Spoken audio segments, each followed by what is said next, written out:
Entendes o que estás lendo? O podcast que te leva através das páginas da Bíblia, livro por livro, capítulo por capítulo. Uma exposição bíblica emocionante. Aperte os cintos e embarque comigo nesta viagem.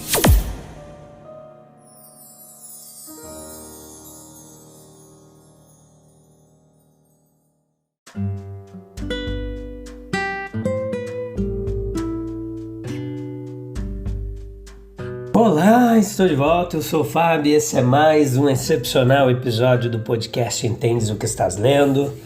Estamos de volta, hoje Marcos capítulo 14, parte 1, episódio de número 494. Nessa sexta temporada a gente está vendo capítulo por capítulo do Evangelho de Marcos. Tem sido uma jornada fascinante, excepcionalmente fantástica, assim, de muito aprendizado no texto bíblico. A gente acrescenta aqui muita teologia bíblica, tem arqueologia, tem história, tem geografia bíblica. Aqui você aprende muito, apenas um toque aí do seu celular. A gente tem ouvintes em cerca de 14 países, 5 continentes aí. Temos pessoas ouvindo e acompanhando esse podcast. Deus abençoe grandemente a vida de vocês. Eu sou o Fábio, né? Não sei se eu já falei, mas enfim, vamos lá então. Estão prontos, preparados? Então, minha dica é que vocês leiam o capítulo da Bíblia na versão que preferirem aí. É uma versão contemporânea, mais nova, também é recomendável. E depois vem pra cá, convida mais gente e vamos juntos aprender o que a Bíblia tem a nos ensinar para edificar nossa vida, nos ajudar a conviver dentro da vontade de Deus e também buscar a vida eterna, que é essa esperança de todo aquele que crê, do cristão, não só desfrutar dos benefícios que Deus tem a nos oferecer nessa vida, mas também de uma eternidade na companhia dele. Veja que na véspera do último sábado antes de sua crucificação, a gente está chegando no finalzinho do livro de Marcos, né? Ele vai até o 16, nós estamos no capítulo 14, esse capítulo a gente vai ver em 5 episódios, tá bom? E depois os outros eu ainda não consigo adiantar para vocês, mas enfim. Eu sei que quando a gente acabar a gente vai para Números e tem muita coisa interessante também no Antigo Testamento para a gente aprender lá no livro de Números, no livro do Pentateuco. Então veja que na véspera do último sábado antes de sua crucificação, Jesus ele veio a Betânia. E aqui o texto nos fala que ele também estava na casa de Simão o leproso e foi feito um banquete em sua homenagem. Os discípulos estavam lá e necessariamente Marta, Maria, a sua irmã e Lázaro também, irmã de ambas. Que grupo representativo! Simão, o tipo do sofrimento, né, que representava a cura e a restauração ali da natureza humana.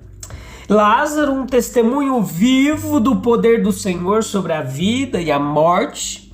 Uma flor da árvore da vida colhida no início da primavera, prometendo uma frutificação final em riqueza e beleza. A gente tinha ali Marta, que em seu verdadeiro caráter serviu, de todos os discípulos fiéis, diligentes, práticos e trabalhadores. A gente tem também Maria, que também serviu à sua maneira, com o coração cheio de um amor meditativo ali, escutando, encarnação do puro, extasiado, ali uma devoção fervorosa à santidade de um pensamento profundo. E os discípulos estavam lá, esses homens maravilhosos, que lideraram e continuaram a liderar o mundo como a coluna de nuvem dos tempos antigos. Conduziu as hostes de Deus através do deserto. O Mestre estava ali, santificando toda a vida, pois ele era a fonte de tudo e ainda é. Jesus estava lá, e sobre quem não podemos dizer muito. Eles se conheceram em sua homenagem, pois ele recebeu honra e hospitalidade de homens e mulheres humildes. Eles foram recebidos em seu nome, e ele estava no meio. Ao redor, do lado de fora, estavam os assaltantes, os fariseus, a multidão, os poderes do mundo, cercando-os com uma cortina preta ali, enquanto tudo dentro era branco puro, celestial. Exceto o fluxo de hálito quente de um espírito terreno, ele próprio incendiado pelo inferno. Quem era? Judas estava lá. Nossos pensamentos devem se fixar e a santidade do pensamento profundo sobre tudo isso que estava acontecendo ali, eu vou explicar para você em detalhes. No versículo 3 nos chama a atenção a ação de Maria. Nenhuma razão para o ato é atribuído. É necessário um? Foi oferta de gratidão, dever ou amor? Houve um discernimento suficientemente claro do verdadeiro caráter da ilustre hóspede para obrigá-la a oferecer os seus melhores presentes? Não sabemos. Uma coisa sabemos: Lázaro estava lá, a quem Jesus ressuscitou dos mortos. Então, sobre aquela cabeça, sobre aqueles pés cansados, ela derrama o seu perfume caro. Derrama livremente, de modo que a casa se encheu daquele perfume. Jesus, por suas palavras, julga o ato de Maria e o pronunciamento de Judas sobre ele. Ele parece estar em sua defesa quando ele diz: por que incomodá-la? Versos 6, 8, 9. Ele pode ter ficado perturbado, mas em alto esquecimento ele pensa nela como ela pensava nele. O trabalho foi bom. Ela ungiu meu corpo de antemão para o enterro. Ela realmente sabia o significado de seu ato? Não sabemos. Ela realmente sabia que ele seria levado embora? Não sabemos. Ela previu inconscientemente seu enterro ou o amor foi perspicaz aqui? Não sabemos, não sabemos, mas quem pode dizer o que ela aprendeu aos pés dele? Provavelmente ela não sabia nessa noite tranquila de sábado que no dia seguinte ele estaria na tumba, ou seu coração teria sido partido, assim como sua caixa de alabastro. Mas se seu presente de amor agradecido significava mais do que ela supunha, era apenas como todos os presentes de amor. Eles vão além dos discernimentos do intelecto e do julgamento. Eles vão mais longe, significam mais. Assim é com todas as obras feitas para Jesus. Quando confortamos os tristes, ou quando ministramos aos doentes ou destituídos, ou fazemos qualquer boa obra nele, para ele, ele os faz simbolizar a si mesmo. Eles mostram seu louvor. Eles revelam seu espírito. Vejamos como Jesus honra até a sorte deles, colocando-se na posição de recebedor de doações de caridade e bondade humana. Vamos derramar sobre o mundo a fragrância de uma vida piedosa, a doçura de nosso temperamento cristão, o trabalho de nosso zelo cristão, os dons de nosso amor cristão.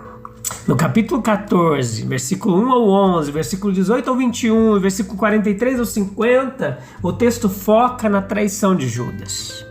A individualidade de Judas vem de forma proeminente diante de nós nesse capítulo. Conhecemos na casa de Simão o leproso em Betânia. Somos apresentados a ele em conexão com a caixa de alabastro de nardo puro, muito precioso, pois embora não seja mencionado aqui pelo nome, sabemos pelos outros evangelistas que ele estava entre os que se indignaram com o suposto desperdício do perfume e que expressaram essa indignação murmurando contra a digna mulher que derramou o perfume na cabeça do Senhor, do Salvador. Ou Judas murmurou em satisfação e outros dos discípulos em sua simplicidade concordaram, ou Judas foi o porta-voz de outros que, acostumados a meios e meios escassos, ficaram surpresos com que naturalidade parecia tais homens despesas extravagantes, viram e ficaram indignados. Foi sepultado no túmulo que havia mandado abrir na cidade de Davi. Foi colocado no leito perfumado com especiarias e vários óleos aromáticos. A principal atração para Judas foi provavelmente a perspectiva de um rei temporal e um reino terreno. E, portanto, de alguma posição lucrativa ou cargo altamente remunerado a serviço daquele rei, nos assuntos daquele reino. Era o que ele pensava. Outros de seus condiscípulos estavam ansiosos por postos de honra, lembra? Nós vimos em capítulos anteriores. Sentar-se em tronos no futuro reino messiânico. Judas ganhou menos pela honra do que pelo lucro. E por mais que tenha estimado tal honra, foi principalmente como caminho para a riqueza. Mas agora que nosso Senhor havia se referido em termos inconfundíveis uma e outra vez à sua morte, enterro, isso abalou rudemente as esperanças do traidor e pareceu cortar de uma vez e para sempre a perspectiva de alguma forma de ganho mundano que ele poderia obter. Essa foi uma amarga decepção para ele. Para o espírito enganoso de Judas, ganancioso, a taça da fartura foi rudemente jogada fora quando ele estava prestes a levá-la aos lábios. O tempo do discipulado ele considerava uma perda total. Seus lucros foram, na melhor das hipóteses, pequenos. Mas a perspectiva de melhorar suas circunstâncias agora está arruinada e a sua ocupação acabou.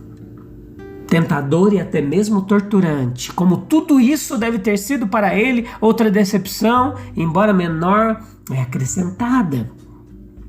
Uma soma de 300 denários ou mais, ou seja, equivalente a quase um ano de trabalho, havia gasta de uma forma para um objeto com a qual ele não tinha a menor simpatia possível, aquele perfume, ou melhor, de uma maneira que ele considerava muito importante.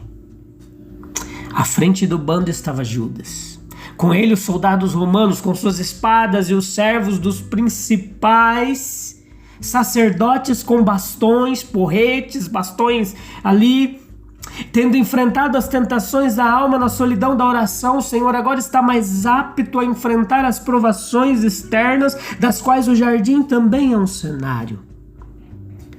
Os amigos pretendidos de Cristo agora se tornam seus piores inimigos. Só um discípulo pode trair como Judas. O beijo e a saudação de respeito, Rabi, tornam-se clássicos. Não a habilidade ou a força de seus captores, mas sua própria mansidão e propósito misericordioso tornou seu esquema eficaz. Não houve surpresa, pois a vítima da traição estava plenamente ciente disso e, de fato, alertou seus discípulos sobre a aproximação do bando, versículo 42. Como um estratagema, a expedição da meia-noite foi, portanto, um fracasso. Há algo indescritivelmente ridículo nas armas portentosas que foram consideradas necessárias e no grande número de homens. Esse é o ferrão de muitas vilanias cuidadosamente incubadas, que eventualmente perde até o mérito de originalidade ou esperteza. De qualquer forma, a sabedoria deste mundo não é páreo para a sabedoria de Deus. Os interesses do cristianismo não são servidos pela força ou pela violência. Foi Pedro, cuja impulsividade o traiu para o ato impensado. Escondido provavelmente pela escuridão, ele não foi detectado, exceto pelos olhos do mestre. Se tivesse sido conveniente opor força com força no conflito geral de Cristo com a potência mundial naquelas ocasiões, as chances eram tremendas. O Filho do Homem tinha que encontrar o início do mal sozinho. Sua predição foi cumprida, versículo 27. E foi um crime transcendente por causa do caráter de Jesus, as relações do traidor com ele, ingratidão, egoísmo insensível, quebra de confiança, as circunstâncias do ato, uma intrusão no retiro sagrado, uma simulação da mais alta consideração e de um sentimento mais puro. Os interesses espirituais da humanidade brincavam. Uma suprema loucura e falha de Judas, exagerado, previsto, terminando em desprezo, miséria, traição. Foi um crime abominável. E a gente vai continuar falando muito disso. Tá bom? Foi uma loucura. A gente vai continuar falando bastante disso nos próximos episódios. Deus abençoe sua vida. A gente se encontra lá. Sem falta, se Deus quiser. Um abraço, Deus abençoe. Tchau, tchau.